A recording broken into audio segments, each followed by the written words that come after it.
Halo teman-teman, jumpa lagi dengan saya Igel O7. Pada video ini saya akan membaca sebuah buku dengan judul Rahasia Sukses dengan Metode ESQ, Emotional Spiritual Quotient, atau bahasa Indonesianya Emosi Spiritual. Buku ini ditulis oleh Bapak Ari Ginanjar Agustian. Selamat mendengarkan. Kita masuk pada kata pengantar. Buku ini menjelaskan kepada Anda panduan lengkap ESQ yang bertujuan membentuk karakter melalui penggabungan 3 potensi manusia, yaitu kecerdasan, intelektual, emosional, dan spiritual. Selama ini, ketiga potensi tersebut terpisah dan tidak didaya gunakan secara optimum untuk membangun sumber daya manusia. Akibatnya, terjadi krisis moral yang berdampak pada turunnya kinerja. Lebih buruk lagi, mereka menjadi manusia yang kehilangan makna hidup serta jati dirinya. Prinsip yang ada di dalam buku ini berdasarkan petunjuk yang sering digunakan oleh para pakar. Tujuan buku ini untuk semua orang yang ingin sukses. Berinvestasilah untuk otak Anda karena itu lebih penting dan produktif. Orang-orang di dunia akhirnya sulit menggunakan otak mereka sehingga seringkali yang mereka lakukan ditentukan oleh bukti sosial yang pada gilirannya membuat keputusan yang salah. Semakin sering Anda membaca semua prinsip yang diajarkan dan mempraktekannya, maka hasilnya akan semakin baik. Buku ini akan sangat bermanfaat dan memberkati Anda yang membacanya. Daftar isi. Bagaimana ESQ membantu hidup Anda? Mengapa kecerdasan emosi saja tidak cukup? Rahasia sukses dengan metode ESQ? Inilah kekuatan suara hati. Isan sebagai upaya excellent drive. Rahasia zero mind process. Apa itu mental block? Buku ini terdiri dari 6 bab. Bab yang pertama, iman pada Tuhan. Bab yang kedua, iman pada malaikat. Bab yang ketiga, iman pada nabi dan rasul. Bab yang keempat, iman pada kitab suci. Bab yang kelima, iman pada hari akhir. Bab yang keenam, iman pada Tuhan. Bagaimana ESQ membantu hidup Anda? Di dalam ilmu psikologi, ada istilah problem focus coping, yaitu cara kita menghadapi masalah atau tekanan dengan menangani akar masalahnya dari apa yang dihadapinya. Untuk ini dibutuhkan konseling dari psikolog yang kompeten dalam sejumlah sesi yang simultan yang membutuhkan waktu yang tidak singkat. Metode ESQ adalah metode spiritual kognitif, di mana peserta diajak untuk mengubah paradigma mereka terhadap hidup dan masalah, dengan membongkar 7 core stressor utama yang dalam istilah ESQ disebut sebagai 7 belenggu mental atau 7 mental block.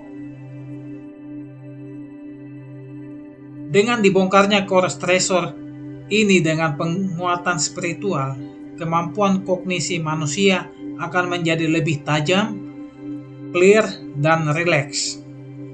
Lebih dalam lagi, peserta diajak menyelami keindahan sebuah kolam yang selama ini mungkin tidak pernah diselami.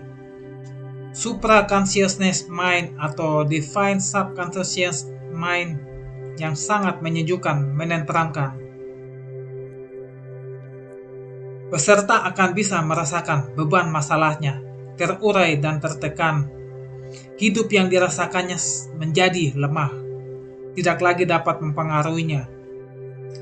Sementara pendekatan spiritual umumnya merupakan pendekatan biasa yang disebut sebagai emotional based coping. Karena dalam ilmu psikologi, spiritualitas lebih dipandang bersifat emotif. Inilah yang membuat ESQ berbeda dengan pendekatan biasa.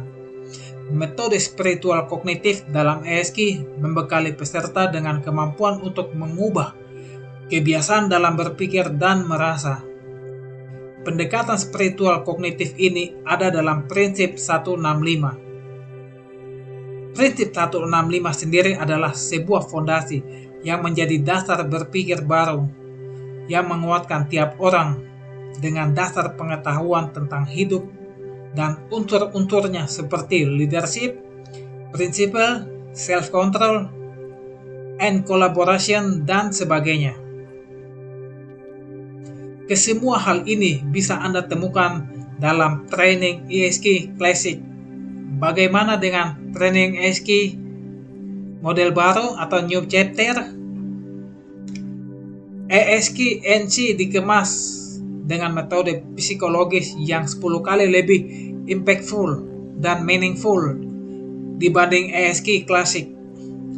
Dengan teknologi audio visual yang paling modern, dan Anda akan disuguhi pengalaman inner journey atau outer journey baru yang tidak akan bisa Anda dapatkan, Anda lupakan setelah bertahun-tahun sekalipun. ESQ New Chapter, the newest Giga training in Indonesia that gives you a totally solid and meaningful experience that will help your life. Mengapa kecerdasan emosi saja tidak cukup? Kecerdasan emosi ala barat semata tidak bisa dengan mudah membuat kita bisa bangkit dari negativitas dan kemudian bisa menjadi orang yang lebih positif dan baik. Di dalam elemen kecerdasan emosi yang dikemukakan oleh Solovey dari Harvard University hanya merumuskan 5 komponen, yaitu 1. Kemampuan menggali emosi diri, 2. Kemampuan mengenali emosi orang lain, 3. Kemampuan memotivasi diri, 4. Kemampuan mengelola emosi diri, 5. Kemampuan membina hubungan yang baik dengan orang lain. Namun, lapangan kehidupan tidak hanya terdiri dari sesuatu yang sifatnya emosional semata. Bahkan bila dikatakan bahwa kecerdasan emosi berpengaruh pada 80% dari kesuksesan seseorang.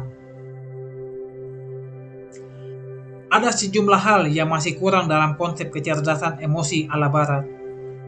Di antaranya adalah tidak adanya komponen norma atau nilai di dalam komponen kecerdasan emosi. Bila kita hanya mengikuti teori barat ini saja dalam hal pengembangan karakter, maka karyawan kita dan anak-anak kita tidak akan memiliki batasan perilaku. Asalkan tidak menyinggung orang lain, suatu perbuatan yang melanggar nilai sekalipun akan dianggap biasa dan dimaklumi. Terbatasnya kecerdasan emosi hanya dalam 5 komponen di atas itu pun tidak mengajarkan sifat etis, etika, dan humanisme. Misalnya, yang termasuk dalam etnik adalah sifat tolong-menolong. Karena komponen tersebut tidak termasuk dalam ranah kecerdasan emosi, maka sifat kemanusiaan kita sebagai satu umat pun tergerus. Banyak di antara kita yang tidak lagi sedih atau terenyuh melihat penderitaan korban perang atau korban bencana alam. Mengapa? Karena di dalam komponen emosi cerdas tersebut yang ada hanya unsur empati, unsur memahami saja, dan bukanlah unsur simpati untuk saling merasakan penderitaan orang lain dan kemudian membantunya. Keringnya makna dalam teori kecerdasan emosi ala barat ini membuat masyarakat kita yang menerima kebanyakan informasi dan metode pendidikan dari barat menjadi sakit secara spiritual atau menderita spiritual patologi. Tak adanya norma dalam elemen kecerdasan emosi ini pun membuat lebih banyak pelanggaran sosial dan moral terbesar di masyarakat. Dan bahayanya lagi, paham kecerdasan emosi inilah yang diambil oleh banyak intelektual dunia yang kini menjadi pengambilan keputusan. di tingkat nasional, lokal, dan global. Dan ini mengakibatkan negativitas terus tersirkulasi secara luas melalui berbagai media. Bahkan karena pemahaman kecerdasan emosi yang salah kaprah ini, kampanye kemanusiaan yang menggunakan foto-foto korban pun kemudian harus menerima berbagai tuduhan keji sebagai penyebar propaganda yang akhirnya melestarikan genosida suatu umat yang hingga hari ini masih terus terjadi. Di Syria dan Myanmar, bahkan banyak dari umat yang hingga saat ini diam dan tidak melakukan apa-apa. Karena kecerdasan emosi kita dibatasi hanya pada batas empati dan bukan simpati. Hati kita pun diblok dari upaya menolong. Tidak dikembangkannya kemampuan untuk bersimpati dan menolong. Tidak dikembangkannya kepatuhan pada nilai dan norma adalah dua unsur yang kurang dari kecerdasan emosi ala barat. Masih banyak lagi yang kurang dalam pendidikan karakter berbasis kecerdasan emosi. Lepas dari adanya kepentingan barat dalam penyebaran paham kecerdasan emosi yang hanya separuh utuh ini, intelektual timur sudah ada yang merumuskan sendiri pendidikan karakter yang lebih manusiawi, samawi, dan menggambarkan kearifan budaya timur. Salah satunya adalah metode ESG yang berasal dari prinsip 165 yang memberikan fondasi karakter dari nilai-nilai etis profesional. Di antaranya mission statement, karakter building, self-control, social collaboration, dan total action yang akan lebih berdampak pada pembangunan manusia yang paripurna. Sudah saatnya untuk beralih dari ilmu barat ke ilmu timur yang lebih efektif, lebih sesuai, lebih manusiawi, serta menjunjung tinggi nilai dan norma. Sudahkah ilmu ESG Anda terapkan hari ini?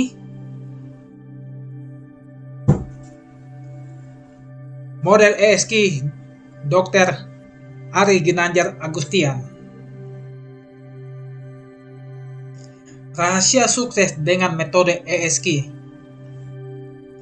Banyak orang yang bintang kelas lalu bekerja tapi tidak pernah kaya, tidak mencapai kesuksesan yang diinginkan.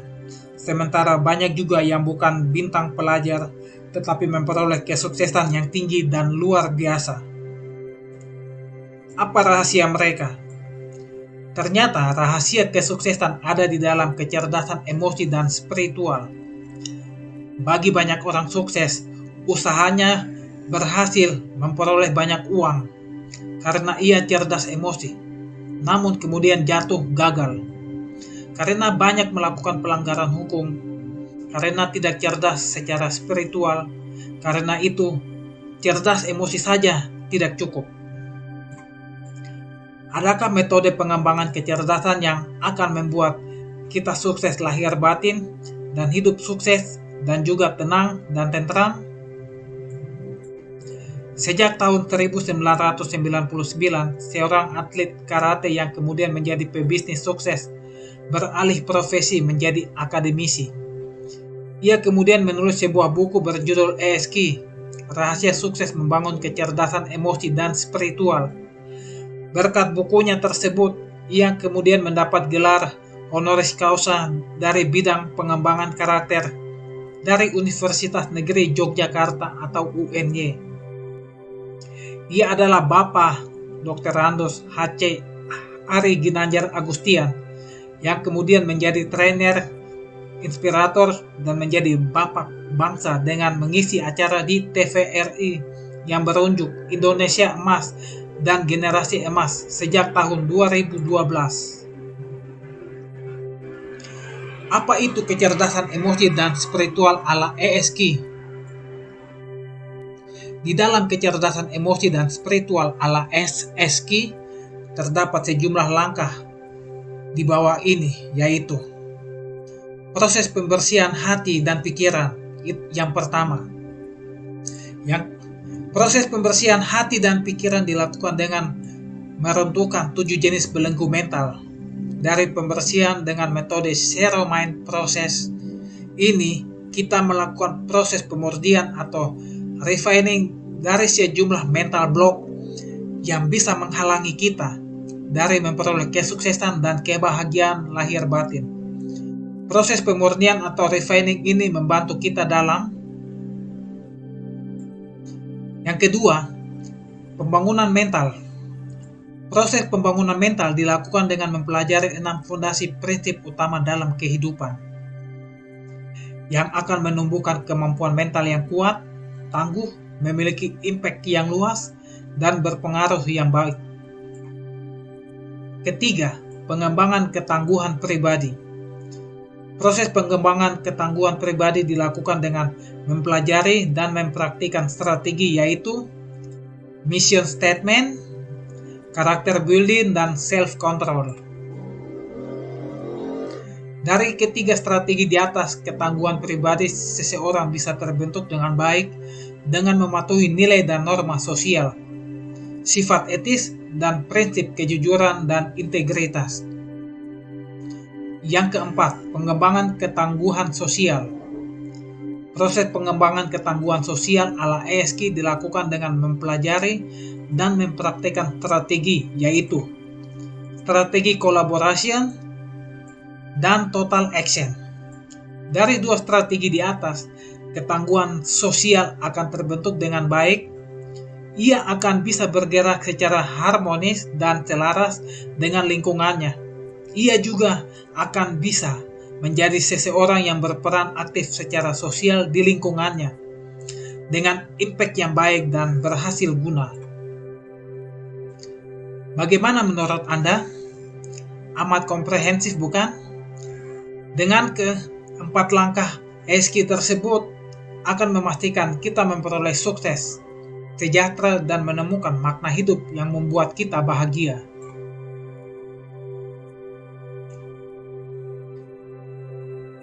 Inilah kekuatan suara hati. Tahukah Anda bahwa suara hati bisa meningkatkan berbagai potensi yang Anda miliki?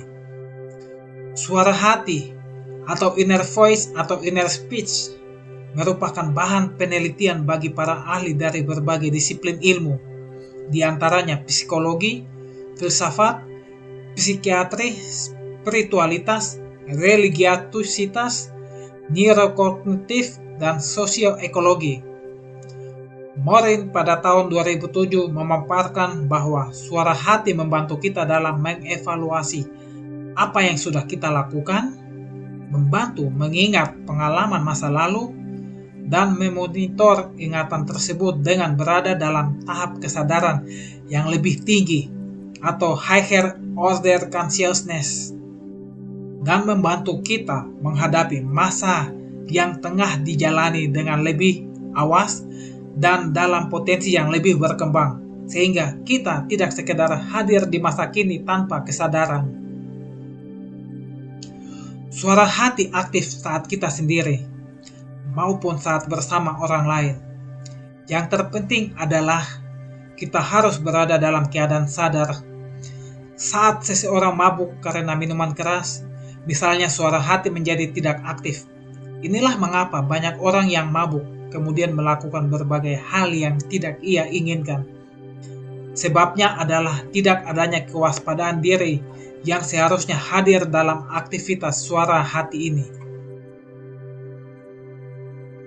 Harry pada tahun 1889 dalam jurnal psikologis transpersonal mengungkapkan bahwa ada 3 jenis suara hati, yaitu 1. Suara hati dialami sebagai fragmen dari diri sendiri. 2. Suara hati dialami sebagai dialog yang menyediakan bimbingan untuk pertumbuhan individu. 3. Suara hati dialami sebagai channel yang terbuka antara diri kita dengan tuntunan dari Tuhan. Morin tahun 2013 dalam bukunya Suara Hati, Jendela Kesadaran Diri, membagi fungsi-fungsi suara hati yaitu dalam merencanakan tugas, mengorganisir ingatan, memotivasi diri, memecahkan masalah, mengatur waktu, membantu proses berpikir, melatih bahan pembicaraan, aktif membantu kita saat membaca, menulis, dan berhitung, membantu proses belajar, mengendalikan emosi, menentukan apa yang akan dilakukan, mensensor diri, dan mengulang pembicaraan yang telah lewat. Pada fungsi di atas, kita bisa mencermati bahwa suara hati letaknya lebih tinggi dibanding emosi. Karena suara hati yang aktif bisa membantu kita dalam mengendalikan emosi. Pun dalam berbicara, suara hati bisa membantu kita mensensor kata-kata agar kita bisa berbicara dengan lebih baik. Saat kita bekerja pun, suara hati membantu kita untuk selalu mawas diri, patuh peraturan, patuh pada jadwal kerja. Memenuhi tenggat waktu dan meningkatkan kualitas dari pekerjaan yang kita lakukan. Dan membantu pemecahan masalah serta pengambilan keputusan agar berjalan dengan lebih matang dan tepat sasaran. Suara hati adalah sesuatu yang bersifat built-in. Ada pada semua manusia. Morin pada tahun 2007 menjelaskan bahwa bagian otak yang mengaktifkan suara hati atau inner speech adalah bagian hemisfer kiri, tepatnya di inferior frontal gyrus. Hemisfer kiri ini terbukti lebih aktif pada partisipan saat diminta untuk mengucapkan kalimat atau kata di dalam hati. Penelitian pada pasien dengan kerusakan otak mendukung pendapat ini. Kerusakan pada area Broca atau pusat bahasa di otak di hemisfer kiri atau kerusakan di posterior kiri dan daerah anterior frontalis mengganggu proses suara hati ini. Dalam keseharian, suara hati merupakan representasi berkembangnya kecerdasan emosi dan spiritual seseorang atau disebut ESQ. Namun suara hati pun bisa rusak oleh berbagai sebab. Di antaranya saat ada belenggu-belenggu yang mengganggu fungsi kerja dan fungsi berpikir kita. Untuk itu diperlukan pembersihan diri dari 7 belenggu mental tersebut. Dan diperlukan aktivitas suara hati fitrah agar seluruh fungsi yang kita miliki bisa berkembang. Untuk mengembangkan kemampuan suara hati yang baik, diperlukan latihan mental bertahun-tahun. Namun perusahaan Anda mungkin tidak punya waktu selama ini, bukan? Untuk memudahkan Anda dalam mengolah SDM, ESQ telah mengembangkan berbagai modul untuk membantu pengembangan kemampuan mental para pimpinan dan karyawan di perusahaan Anda.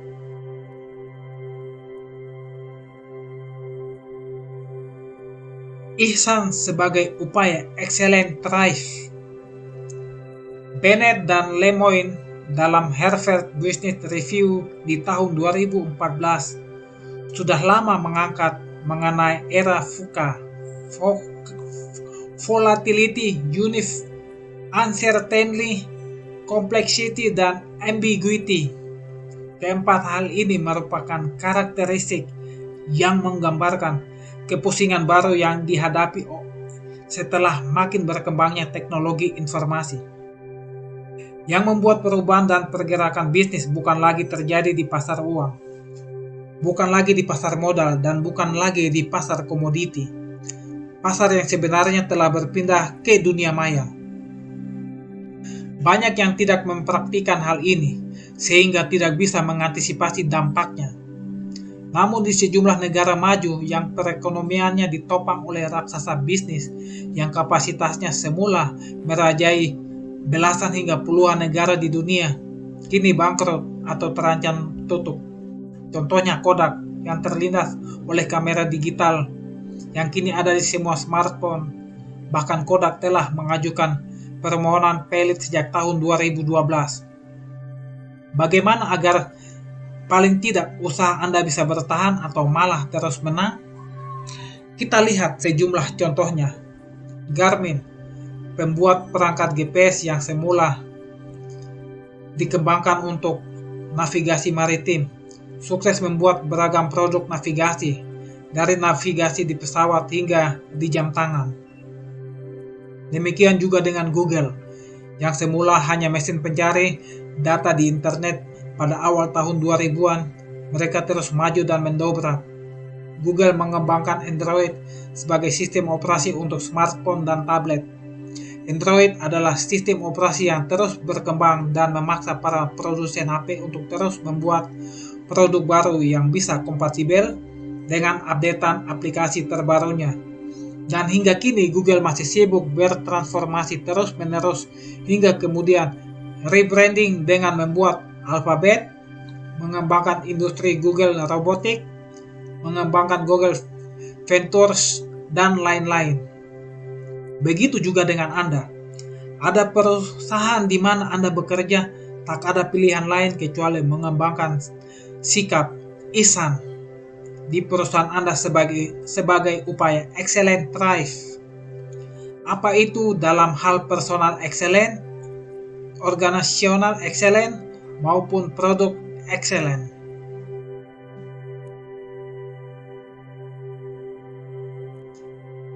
Rahasia Zero Mind Process.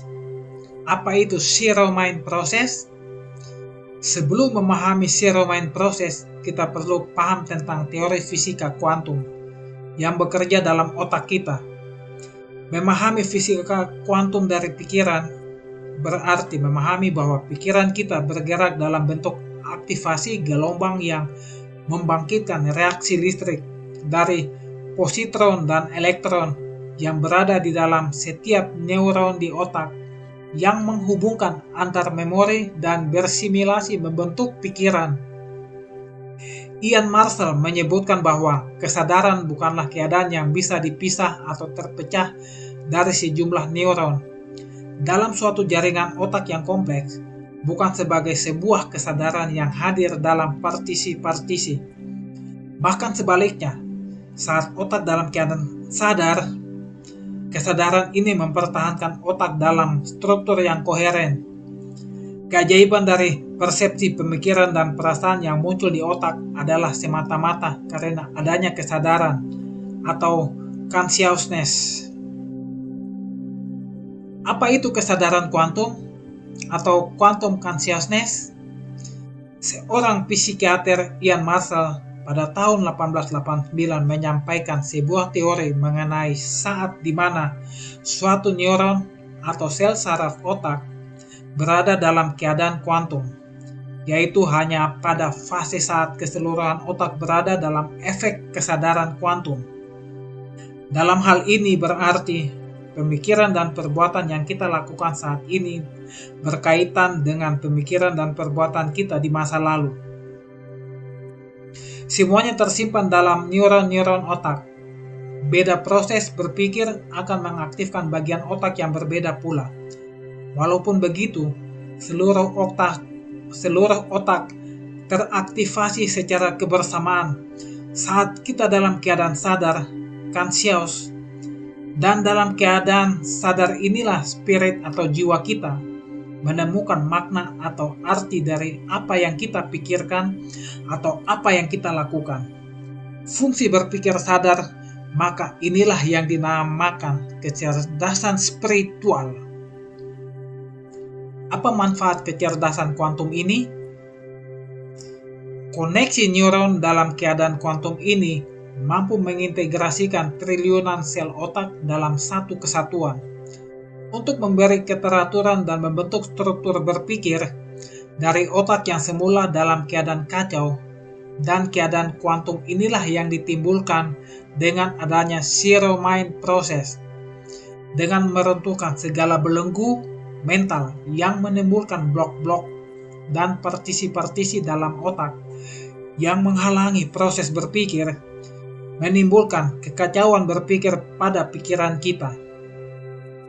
Pada keadaan spiritual ini, jiwa dan raga kita bergerak dengan penuh kekuatan, penuh energi karena berada dalam keadaan kesadaran penuh. Tanpa ada blok atau partisi, yaitu dengan teknis zero mind process, dan pada keadaan inilah manusia mampu merasakan gelombang yang dipancarkan oleh alam semesta, oleh Sang Pencipta alam semesta yang terus aktif dan tidak pernah tidur. Dalam keadaan spiritual yang bangkit inilah manusia mampu menemukan suara hatinya atau inner voice atau inner speech-nya sebagai suatu arahan yang timbul di otak kita yang mampu menangkap gelombang positif dari alam semesta dan Sang Pencipta. Menarik dan menakjubkan, bukan? Dalam buku yang berjudul ESG Power atau ESG Jilid 2, Dr. Ari Ginanjar Agustian menjelaskan bahwa keadaan coding yang dilakukan oleh otak berada dalam fungsi binary, yaitu dalam keadaan 0 dan 1. Dalam keadaan 0, otak baru bisa melakukan interkoneksi dengan quantum field alam semesta. Dalam keadaan 0, baru otak kita bisa merasakan gelombang alam semesta yang dikirimkan dari Sang Penguasa Alam atau Sang Pencipta. Apa itu mental block? Mental block bisa membuat suara hati menjadi tidak bekerja dengan baik, sehingga kita akan sering menemukan diri kita dalam masalah dengan orang lain ataupun di dalam diri kita ada hal yang tidak selesai, tidak tertangani. Padahal kebanyakan manusia hanya ingin meraih kebahagiaan internal dan hidup tenang. Mental block adalah halangan yang sifatnya psikologis, kognitif. Halangan kognitif ini membuat seseorang merasa berat saat akan melakukan sesuatu yang sifatnya baik. Mental block juga menghalangi seseorang dari mengambil berbagai keputusan yang akan menguntungkan bagi diri kita. Halangan yang bersifat internal ini membuat seseorang merasa takut saat akan melakukan sesuatu yang baru. Halangan ini juga menimbulkan tumbuhnya berbagai kecemasan dan negativitas. Halangan ini membuat pengendalian perilaku dan pengendalian emosi tidak berjalan dengan baik. Halangan ini juga membuat sikap kita menjadi buruk terhadap orang lain yang mungkin tidak memiliki kesalahan pada kita. Mental block bisa berasal dari berbagai sumber, dari apa yang kita lihat atau baca, dari persepsi kita yang tidak utuh, dari pengalaman kita sebelumnya, dari pengalaman orang lain yang dituturkan kepada kita.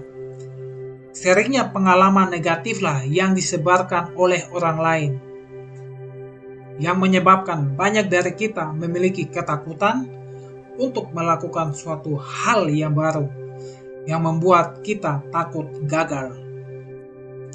Untuk itu, mari kita simak bersama satu persatu bahasa rahasia ESG tentang mental block dalam urutan berikut ini. Selamat menikmati.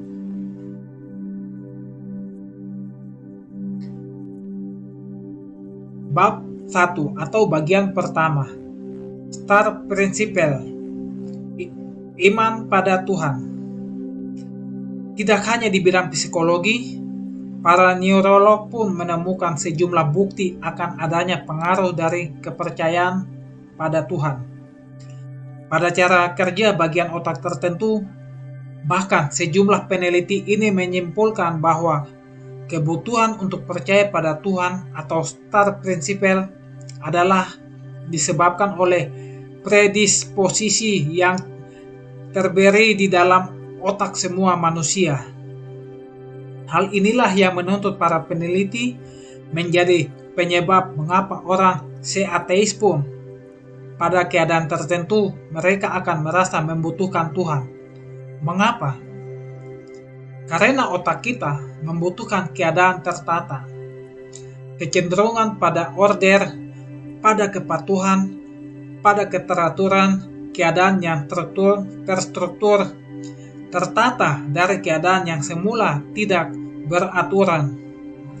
Sekacau apapun tembakan listrik, yang terjadi di otak karena letupan emosi atau pemikiran kita. Begitulah hasil kesimpulan dari sejumlah psikolog dan ahli neurologi terpandang di dunia. Berikut ini penjelasan ilmiah mengenai mengapa manusia membutuhkan Tuhan. Jordan Grefman, PhD, Direktur Bagian Cognitive Neuroscience di National Institute of Neurological Disorders dan Stroke di Amerika Serikat, menyatakan bahwa sejumlah penelitian di bidang neuroscience mendukung ide bahwa otak kita dibentuk untuk beriman, to believe. Tendensi ini menurut Grefman tersebar di berbagai wilayah di otak dan teraktivasi dari berbagai sirkuit saraf yang juga berkembang dan memiliki tujuan kognitif lainnya. Pada tahun 2009, Grefman mempublikasikan penelitiannya yang menggunakan fMRI dengan hasil yang menunjukkan bahwa pemikiran religius teraktivasi pada area otak yang terlibat dalam menerjemahkan emosi dan intensi orang lain, kemampuan yang dikenal sebagai theory of mind. Penelitian yang melibatkan 40 orang ini dipublikasikan dalam Proceedings of the National Academy of Science, volume 106 nomor 12. Di sini Grefman dan para koleganya menemukan bahwa saat subjek terdengar atau mendengar kalimat seperti Tuhan akan menuntun jalan kita dan Tuhan melindungi kehidupan kita, maka area di otak kita yang terlibat dalam theory of mind menjadi aktif.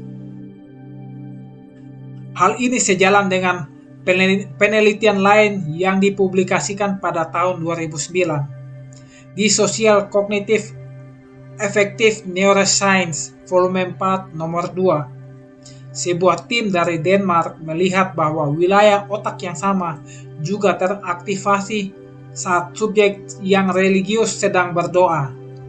Hasil-hasil penelitian ini menunjukkan bahwa kontemplasi tidak terbatas hanya pada pemikiran religius saja. Walaupun sejumlah ritual seperti ibadah atau meditasi membutuhkan proses berpikir yang selektif. Namun di dalam otak, sirkuit saraf yang aktif saat seseorang berpikir atau melakukan proses agamis merupakan sirkuit saraf yang sama dengan yang digunakan untuk berpikir dan untuk menangani pemikiran dan keyakinan lainnya. Davidson juga menyatakan bahwa ibadah adalah bagian dari latihan mental yang merubah sirkuit dalam otak yang aktif dalam pengaturan emosi dan atensi. Michael Inchcliffe, PhD, seorang psikolog dari University of Toronto, juga menyampaikan hasil risetnya yang menunjukkan bahwa bahkan dalam agama yang tidak memiliki unsur kontemplatif pun, sirkuit otak juga bisa berubah. Inchcliffe memfokuskan diri pada gelombang otak yang diaktifkan oleh anterior cingulate cortex yang ia namakan error-related negativity, yang terlecut saat seseorang membuat kesalahan. Area ini adalah alarm kortikal yang menghasilkan respon yang sifatnya tidak disadari dan bersifat emosional. Demikian penjelasan Inchcliffe. Saat kita membuat kesalahan, area ini aktif dan menimbulkan sedikit rasa cemas. Dalam sebuah penelitian yang dipublikasikan dalam Jurnal Psychological Science volume 20 nomor 3, Inchcliffe mengukur respon ini pada subjek untuk menamakan warna. Penelitian yang disebutkan strobe text. Pada penelitian ini, walaupun seluruh subjek melakukan kesalahan, namun lecutan lebih lemah pada orang-orang dengan kecenderungan religius yang kuat dan keimanan yang lebih tinggi pada Tuhan. Inchcliffe mengatakan Orang-orang ini lebih tenang dan lebih bijak saat di bawah tekanan. Penemuan ini berjalan dengan sejumlah besar hasil penelitian dan laporan psikologis klinis yang menunjukkan bahwa orang-orang dengan tingkat religiusitas tinggi lebih tahan terhadap depresi dan kecemasan. Hal ini ditemukan oleh Plante, editor dari buku Contemplative Practice in Action, Spirituality, Meditation, and Health, APA 2010. Plante juga menyampaikan bahwa praktek spiritual yang adaptif bisa mencegah kecemasan dan depresi. Memiliki kepercayaan spiritual juga membuat hidup kita terarah, sehingga kita bisa menjalani hidup yang lebih panjang dan lebih sehat. Sejumlah penelitian menunjukkan bahwa orang-orang yang lebih religius memiliki usia lebih panjang, lebih tahan dari depresi, dan lebih jarang terkena penyalahgunaan obat atau alkohol. Dan mereka bahkan lebih teratur pergi ke dokter gigi. Penelitian yang dilakukan Incliffe dapat menyediakan penjelasan parsial untuk penemuan ini. Demikian yang dikatakan oleh Michael McCullough, PhD, psikolog dari University of Miami. Bab 2. Angel Principle atau iman pada malaikat. Mengapa kita perlu percaya pada adanya kehadiran malaikat di sekeliling kita? Dalam ilmu ESQ, percaya pada malaikat menempatkan fungsi pengawasan perilaku pada locus of control internal dan bukan pada pengawasan dari luar. Locus of control Rother pada tahun 1954 adalah letak kendali perilaku. Saat kita menyadari adanya malaikat di sekitar kita, kita akan merasakan perlindungan sekaligus pengawasan. Kita akan lebih berhati-hati dalam berkata, berperilaku, dan berpikir. Karena dalam salah satu fokus Angel Principle adalah malaikat tidak pernah menegur kita secara langsung, tetapi selalu melakukan pencatatan atau recording dalam setiap perbuatan yang kita lakukan. Pencatatan dosa dan pahala oleh malaikat semula di luar bayangan kemampuan manusia. Namun, kecanggihan digital yang melanda dunia sejak tahun 60-an ke atas yang memungkinkan pengawasan oleh satelit dan memory recording systems yang semula membutuhkan wadah mesin komputer sebesar ruangan dan kini hanya beberapa sentimeter saja dalam bentuk USB, membentuk pemikiran para intelektual tentang adanya kecerdasan supra-intelligence. Yang memiliki kapabilitas sehebat itu, adanya kepercayaan terhadap malaikat atau angel principle ini membuat kecerdasan spiritual kita menjadi bangkit dan melejit. Kecerdasan spiritual membantu tiap individu dalam perusahaan untuk memiliki kompas dalam hidup mereka, untuk menemukan arah kemana mereka harus bergerak, untuk selalu totalitas dan termotivasi tinggi dalam kerja-kerja mereka. Dan istimewanya, di saat yang sama, mereka pun mampu menjaga diri mereka dari pelanggaran atau perbuatan yang tidak baik. Karena memiliki penjagaan nilai moral yang kokoh, bahkan pusat kendali dalam penjagaan nilai moral tersebut tidak memerlukan pengawasan yang ketat dari sistem birokrasi atau sistem pengawasan tingkat tinggi. Karena kendali perbuatan tiap individu dalam organisasi yang telah mengalami transformasi spiritual berasal dari core atau inti tiap individu yang telah menemukan tujuan hidupnya. Dalam organisasi yang telah mengalami transformasi spiritual, tiap individu dan pimpinan memiliki satu modal spiritual yang sama, yaitu kesadaran tinggi terhadap setiap segi kehidupan sebagai prinsip hidup. Dalam psikologi, hal ini erat kaitannya dengan self-awareness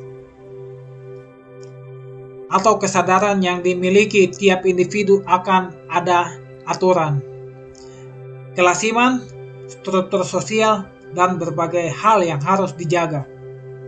Dalam melakukan setiap perbuatan di lingkungan hidup mereka, orang-orang dengan self-awareness yang tinggi akan menjadi orang-orang yang berhasil dalam hidup mereka. Sedangkan orang yang kekurangan dalam aspek self-awareness seringkali melakukan pelanggaran perilaku, melakukan perilaku menyimpang, dan tidak menyadari bahwa setiap apa yang ia katakan, lakukan, dan berikan pada orang lain akan memberikan pengaruh baginya. Pada bidang kriminologi, orang-orang dengan self-awareness yang rendah rentan untuk melakukan perbuatan tindak kejahatan karena rendahnya tingkat kewaspadaan dirinya pada perbuatannya sendiri. Bab ketiga, Leadership Principle atau iman kepada Nabi dan Rasul. Mengapa kita harus percaya kepada pemimpin? Pemimpin seperti apa yang baik? Mari kita kupas bersama bagaimana rahasia ESG dari prinsip yang keempat, yaitu prinsip kepemimpinan. Mereka yang tidak pernah percaya pada orang lain tidak akan memperoleh kepercayaan dari orang lain.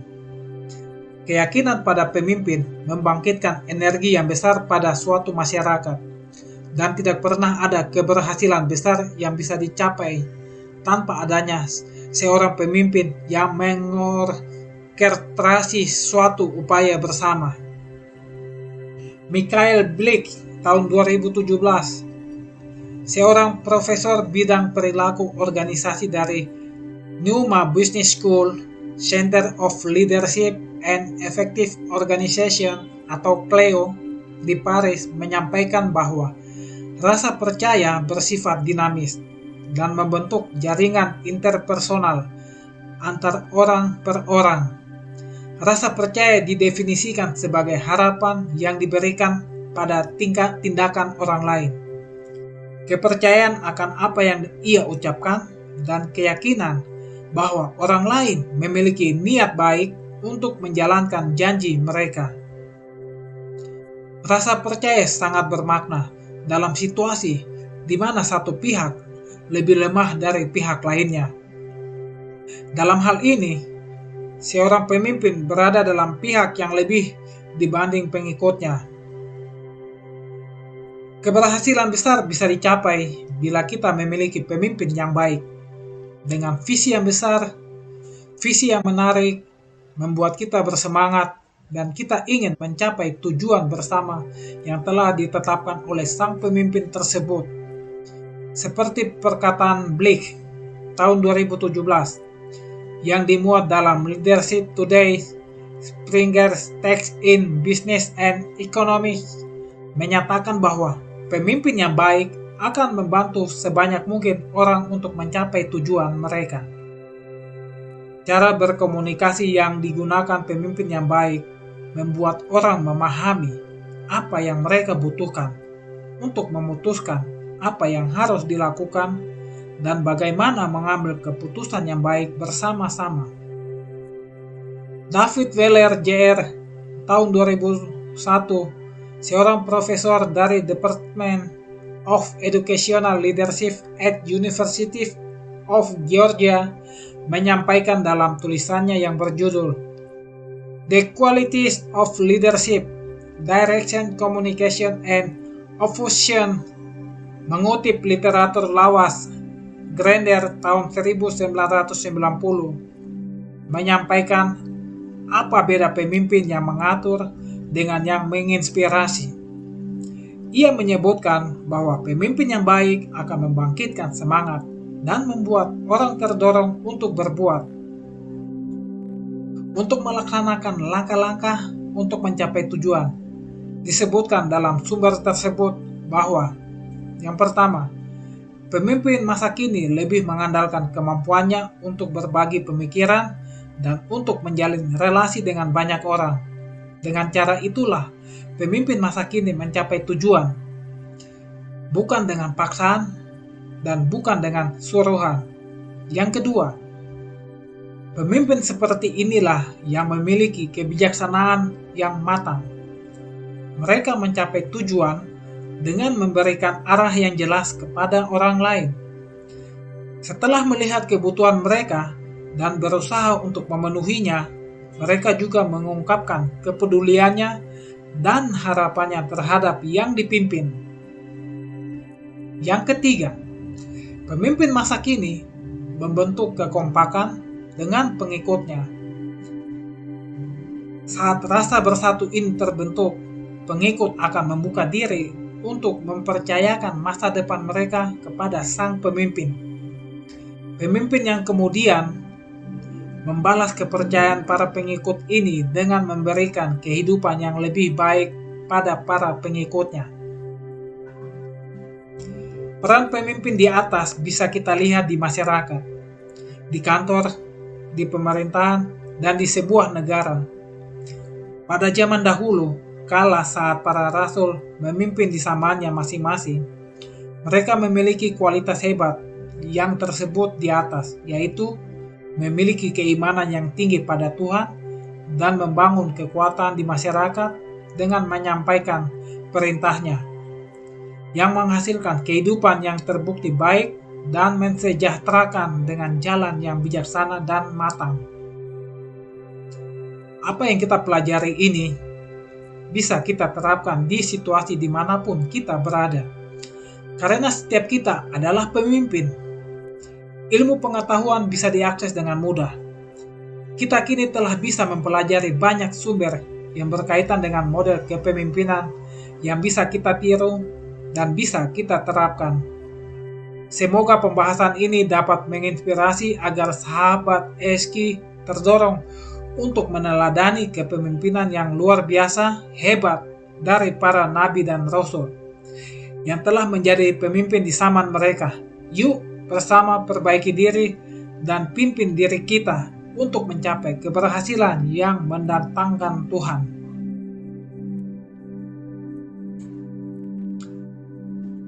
Bab 4. Learning Principle atau Iman pada Kitab Suci.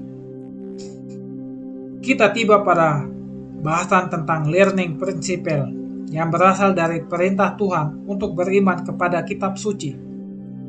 Perintah untuk belajar dari kitab suci ini, apa ya hikmahnya? Mengapa penting bagi kita? Dan mengapa kita perlu mengembangkan sikap untuk menjadi seorang pembelajar sejati?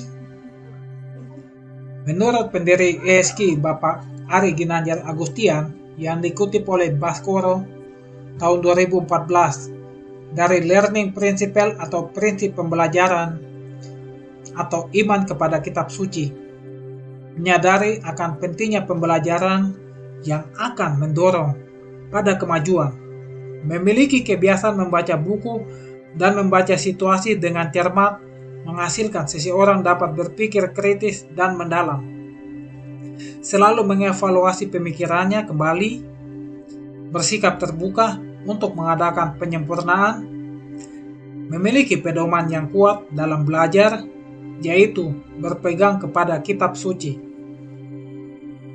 Learning Principle ini akan menghasilkan learning agility dan menjadikan mereka sebagai pembelajar sejati. Pembelajar sejati adalah mereka yang dengan cepat belajar dari apa yang mereka temukan setiap waktu. Kemampuan untuk melakukan pembelajaran secara fleksibel, lintas bidang dan lintas pengalaman. Dalam white papers yang diterbitkan oleh divisi ke-14 dari American Psychological Association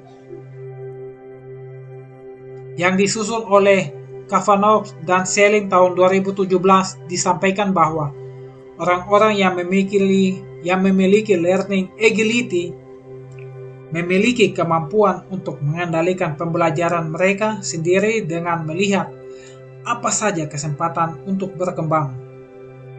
Mereka meminta umpan balik tentang hasil kerja mereka. dan melakukan refleksi diri secara terus-menerus. Mereka juga mengevaluasi pekerjaan dan karir yang mereka lakukan. Secara teratur, mereka memiliki kecepatan belajar yang lebih tinggi dan percaya diri untuk melakukan berbagai eksperimen yang bisa menghasilkan banyak solusi baru dan menggunakan solusi tersebut untuk diterapkan dalam berbagai situasi baru. Tidak mengejutkan bahwa para pembelajar sejati ini dapat memberikan hasil yang bagus untuk mengorganisasi di mana mereka berkiprah. Menurut Society of Industrial and Organizational Psychology, para pembelajar sejati ini akan menjadi seorang manajer yang efektif dalam karir mereka karena kelebihan yang dimiliki tersebut. Bab 5. Vision Principle atau beriman pada hari akhir. Visi yang besar menyatakan energi di dalam diri seseorang untuk berjuang lebih daripada orang lain. Visilah yang mendorong Panglima Besar Sudirman untuk memimpin perjuangan meraih kemerdekaan.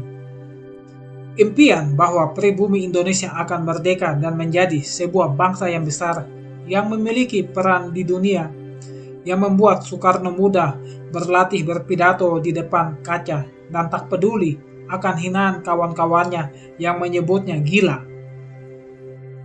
Pandangannya yang jauh ke depan itulah yang ditulis dalam pembukaan Undang-Undang Dasar 1945 yang menginspirasi bangsa Indonesia untuk mengambil peran dalam perdamaian dunia dan menjadi mediator pada berbagai konflik yang terjadi lintas negara di Vietnam, di Bosnia, di Syria, dan kini di Rohingya. Adanya visi membuat seseorang bisa menghasilkan hal-hal besar dan menghidupkan energi yang besar di dalam dirinya untuk mengatasi berbagai masalah. Bagaimana peran visi di dalam kehidupan sehari-hari kita? Merencanakan jurusan di SMK atau SMU atau kuliah, merencanakan pernikahan, memilih cita-cita hidup, memilih pasangan hidup, memilih asuransi pendidikan untuk anak, semuanya membutuhkan visi. Sebagai ayah atau ibu, sebagai anggota masyarakat, dan sebagai manusia yang berpotensi untuk menghasilkan banyak karya dan kontribusi yang baik, merencanakan apa saja yang akan dikembangkan sekian tahun ke depan. Anda membutuhkan kemampuan untuk bisa memandang kehidupan ke masa depan melampaui keadaan yang ada saat ini. Anda memerlukan vision principle, dan itu adalah salah satu bekal dari ilmu ESG 165 yang berlandaskan kitab suci, yaitu percaya pada hari akhir. Bagaimana pandangan ilmu psikologi dari vision principle? Lisa Aspinwall, seorang profesor psikologi di University of Utah, merumuskan studinya di dalam jurnal Motivation and Emotion dari Springer Science di tahun 2005 mengenai kemampuan manusia untuk melakukan pemikiran berorientasi pada masa depan. Bruininx dan Mel dalam Aspinwall tahun 2005 menyampaikan bahwa manusia memiliki kapabilitas untuk menghadapi masa depan dengan fleksibilitas. Hal ini terlibat dalam banyaknya gambaran kemungkinan yang bisa dihasilkan oleh pemikiran kita dan pandangan akan masa depan itu. Berlaku sebagai petunjuk yang menerangi berbagai kemungkinan skenario masa depan yang bisa terjadi. Ternyata, itulah manfaat yang beriman atau manfaat dari beriman pada hari akhir. Mengutip hasil pemikiran dari Aspinwall, ia menegaskan bahwa dengan berorientasi pada masa depan, kita akan membekali diri kita dengan kemampuan untuk mengatur diri atau self-regulator skill, yaitu Saat kita mencoba mengantisipasi keadaan di masa depan, kita akan mengukur dampaknya pada diri sendiri dan orang-orang yang dekat dengan kita. Yang kedua, saat kita mengambil konsekuensi masa depan, kita akan menemukan berbagai variasi tujuan yang kita miliki sebagai pertimbangan dan menetapkan standar kita sendiri sebagai acuan sebelum memutuskan tindakan yang akan dilakukan. Yang ketiga, saat kita menimbang masa depan, kita akan memandang adanya tujuan jangka pendek dan tujuan jangka panjang sebagai pertimbangan saat apa yang kita tuju berkaitan dengan orang lain. Yang keempat, saat kita menimbang masa depan, kita mempertimbangkan perbedaan individual, proses apa saja yang kita ambil, dan skill apa saja yang diperlukan dalam berpikir dan berperilaku antisipatif. Intinya, vision prinsipal ini membuat kita memiliki kemampuan mencegah dan kemampuan untuk mengantisipasi agar hal-hal yang akan terjadi tidak akan merugikan diri kita. Bahkan secara alami, kita pasti akan memahami untuk mempersiapkan diri dengan hal-hal yang akan menguntungkan bagi diri kita dan keluarga kita. Dengan orientasi karya yang tidak dibatasi oleh akhir umur, dengan memilih untuk melakukan amal-amal, kerja-kerja yang bisa terus berbuah dan dimanfaatkan oleh banyak orang, hingga hari akhir tiba nantinya. Di sini kita bisa merasakan mulia dan istimewanya dorongan keimanan pada hari akhir ini. Di sini kita bisa melihat dan merasakan keinginan Tuhan pada ciptaannya. Tuhan menginginkan agar kita berfokus pada hal-hal yang bisa mendatangkan manfaat berkelanjutan, dan bukan pada hal-hal yang hanya menghasilkan kebahagiaan sesaat saja. Tuhan menginginkan kita untuk banyak berbekal, banyak menabung, amal-amal yang sifatnya jeriah, yang berbuah terus-menerus manfaatnya hingga waktu yang panjang dan tak terbatas. Dorongan atau sifat kepahlawanan ini merupakan salah satu dorongan terbesar dalam diri seseorang. Pertanyaannya, akankah potensi besar ini dioptimalkan atau tidak? Bentuk diri kita dengan kemampuan self-regulator skill ini, dengan vision prinsipal. Salam semangat kepahlawanan dari ESK 165. Jadilah pahlawan untuk masa depan yang lebih baik untuk umat manusia. Mari kita rumuskan masa depan yang terbaik untuk diri kita dan orang lain, dengan berpartisipasi menuju tercapainya Indonesia emas, Indonesia berkarakter.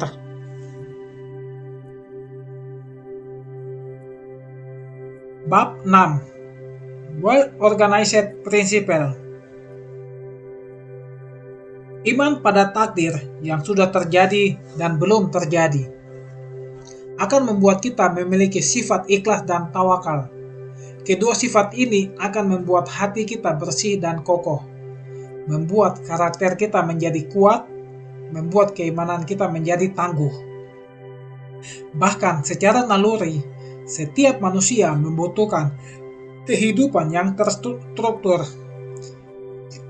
Sejak tahun-tahun pertama kita lahir, otak kita selalu bekerja dengan mencapai pola-pola dari apa yang ada di sekitar kita. Otak kita selalu ingin menemukan apa yang ada di balik setiap kejadian. Dalam kehidupan kita, Tuhan adalah Maha Kuasa, yang menjadi sebab dari setiap apa yang terjadi. Semua kejadian telah tertulis sejak sebelum bumi diciptakan. Semua telah ada di rencana Tuhan. Allah menciptakan alam semesta dengan penuh keteraturan. Beriman pada sifat Tuhan yang Maha Kuasa membuat kita ikhlas akan semua hal yang terjadi, namun sekaligus bersemangat Karena mengetahui masih banyak kemungkinan yang bisa berjalan di sekeliling kita, keimanan pada takdir ini membuat kita memiliki rasa syukur dan sekaligus memiliki harapan dan impian yang besar. Iman percaya pada takdir ini memunculkan sikap ikhlas dan tawakal, sedangkan keikhlasan itu sendiri memiliki arti yang sangat mendalam. Seorang profesor dari Indonesia mendapatkan publikasi internasional dari makalah yang dibawakannya dalam Global Conference on Business and Social Science tahun 2014 di Kuala Lumpur. Profesor Iwan Triyuwono dari Universitas Brawijaya Malang membawakan makalahnya yang berjudul Awakening the Conscience Insight. Dalam makalah tersebut, ia mengutarakan pentingnya sikap ikhlas, cinta kasih, dan kepatuhan pada Tuhan. Sebagai kode etik, apa arti ikhlas dan apa keuntungan sikap ikhlas? Dalam makalahnya, Profesor Triyuwono menjelaskan bahwa keikhlasan adalah kebajikan yang ditunjukkan pada semua manusia, kepada alam semesta dengan niat melakukannya hanya untuk Tuhan. Sikap ikhlas ini melampaui kepentingan atau niat untuk mengambil keuntungan dan tidak melibatkan perasaan.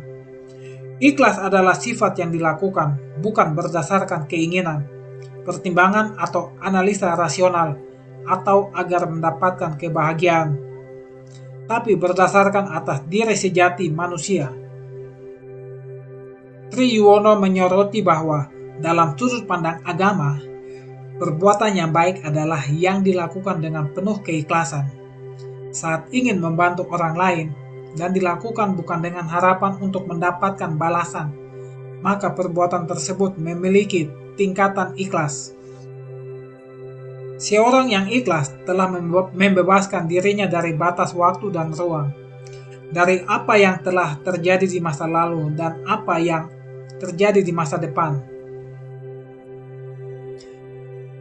Oleh tahun 2001 dalam Triyuwono 2015 menyatakan bahwa orang yang ikhlas akan melakukan tindakan-tindakan yang spontan tanpa intensi dengan keinginan murni yang berasal dari batinnya, bebas dari ego yang dipenuhi perasaan dan pemikiran yang sebenarnya bersifat buatan. Sejatinya, batin adalah kesadaran murni yang bebas dari ego. Semoga kita termasuk dalam golongan orang-orang yang ikhlas dengan mengamalkan keimanan pada takdir ini.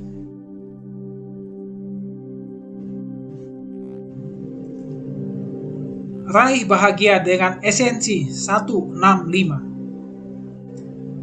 Dalam masa hidupnya, semua orang di dunia mencari kebahagiaan. Tak ada orang yang ingin hidupnya tidak bahagia. Namun, bagaimana cara untuk mencapai kebahagiaan? Dan apa modal yang harus disiapkan untuk bisa memetik kebahagiaan yang kita inginkan? Manusia adalah makhluk rohani, bukan hanya makhluk fisik semata. Untuk itu, dalam mencapai kebahagiaan yang diinginkan, kebutuhan fisik bukanlah satu-satunya yang harus dipenuhi. Kebutuhan untuk rumah tinggal, kendaraan, berlibur, pakaian, makanan dan minuman, lezat, serta berbagai upaya memenuhi kebutuhan fisik lainnya mungkin bisa mendatangkan kebahagiaan, tapi sifatnya hanya sementara. Bagaimana untuk memperoleh kebahagiaan sejati? Kebahagiaan sejati harus dicapai dengan memiliki keseimbangan antara pemenuhan kebutuhan fisiologis, intelektual, emosional, dan kebutuhan spiritual. Namun yang terutama harus disiapkan untuk memperoleh kebahagiaan yang tidak akan ada habisnya hanya satu sumber, yaitu model ESG untuk bahagia sejati. Modal spiritual adalah hal yang terpenting untuk menentukan kebahagiaan kita, adalah kedekatan kita kepada Tuhan. Bagaimana kita menemukan diri kita? di tengah rentangan hidup, sejak kita lahir hingga sekarang, hingga di masa tua, bahkan hingga di akhir hayat nantinya, kebahagiaan sejati adalah tentang bersyukur kepada Tuhan, yang bila kita bersyukur, maka Ia akan menambahkan nikmat-Nya kepada kita. Buah dari modal spiritual tersebut akan lahir sejumlah keunggulan dari langkah-langkah khas ESG sebagai berikut. 1. Pembersihan hati dan pikiran. 2. Pembentukan kekuatan dan mental. 3. Pengembangan ketangguhan pribadi. Dan yang keempat, pengembangan ketangguhan sosial. Langkah khas ESG adalah membangun 4 modal utama sukses di atas dengan metode yang terkenal sebagai ESG Way atau langkah 165. Apakah langkah 165 itu? Langkah pertama adalah Ihsan atau terus-menerus melakukan perbaikan diri atau Kaizen. Dibahas juga oleh kalangan manajemen sebagai conscious improvement atau perbaikan berkelanjutan. Upaya perbaikan yang terus berkelanjutan dan tanpa henti. Ihsan dicapai dengan proses menolak kembali hati dan pikiran yang disebut dengan Zero Mind Process dengan metode Zero Mind Techniques. Langkah kedua untuk membentuk ketangguhan mental adalah 6 prinsip utama kehidupan yang membentuk 7 sifat utama budi pekerti, yaitu jujur, tanggung jawab, visioner, disiplin, kerjasama, adil, dan peduli. Langkah ketiga adalah membentuk ketangguhan pribadi melalui mission statement, karakter building, dan self-control. Langkah keempat, membentuk ketangguhan sosial adalah melalui strategi collaboration dan total action. Dengan melakukan langkah 165 tersebut, kita akan memperoleh tidak hanya kebahagiaan, tapi juga keberhasilan dalam hidup yang menghasilkan kesuksesan untuk kita di dunia dan bahkan setelah kita sudah tiada. Mengapa hal itu penting? Karena semua orang ingin hidupnya berarti, bermakna, berguna, dan dikenang. Bila tidak, ia bisa terkena spiritual patologi yang membuatnya hidup tidak bahagia dan menderita.